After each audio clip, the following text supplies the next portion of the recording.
Come upstairs a few floors to the third floor of Broadcasting House, to where BBC Arabic have their newsroom. I'm just near what look like 3 radio studios, big sign there saying recording in progress, and I've gone to the desk that says Arabic Online and Social Media above it to speak to my colleague Syed. Shehata, a journalist at BBC Arabic. Explain for us first of all what we know about what is happening in Gaza at the moment.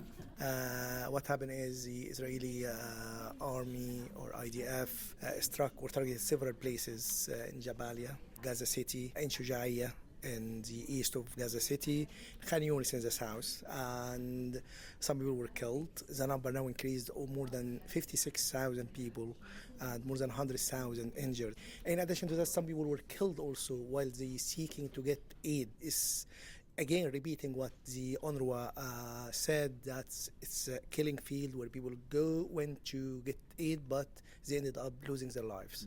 In addition to that, the shelters, according to some statistics from Gaza, shelters used by people like schools are targeted, and there's more than 800 people were killed who were using the shelters.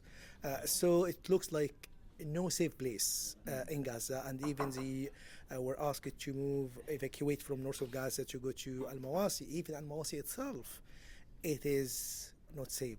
In addition to that, the difficulty to move from the north to the south, it takes about 6 to 7 hours walking. So the situation is very problematic and dangerous there for the people in Gaza.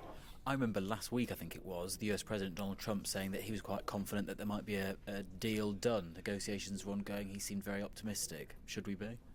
No, there is no optimism about that, because Mr. Netanyahu said victory over Iran will open up some possibilities, many possibilities, to rescue the hostages. However, he said the only way to get that is to defeat Hamas. So there is no possibility in this case, because he said he is believing that the only way is to defeat Hamas and return the hostages by military operation, not through negotiations. The Egyptian Foreign Minister Badr Abdelati said there is working on a plan, 60-day ceasefire, where they release some hostages in return for immediate aid to Gaza and relieve the situation there, because the situation is very dire, especially the hospitals. There is no facilities there is no enough doctors, there is no enough medical things, and people are dying not only from the Israeli forces but also from there is no enough medical care and the malnutrition of children. There is one of the statistics by the Hamas-led government in Gaza, 66 children died because of malnutrition. And it's like a big number. There is another statistic, 60,000 children facing malnutrition, so they might die.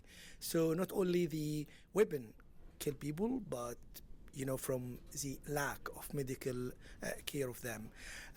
So while Mr. Trump is optimistic, Qatar says there is no indication about they talk. There is contacts, but there is no real take, because there is sticking point between two sides.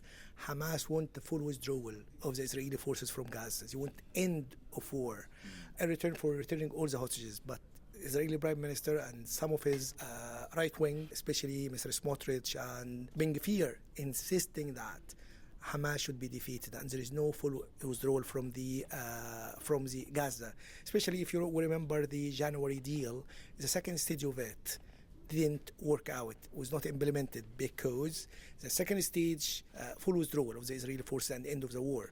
But Mr. Netanyahu didn't comply with that. And on 2nd of March, the deal was collapsed, and on 18th of March, Israel resumed its military operation, and the result is, it's, as many people described it, it's a hell on earth what's happening in Gaza there.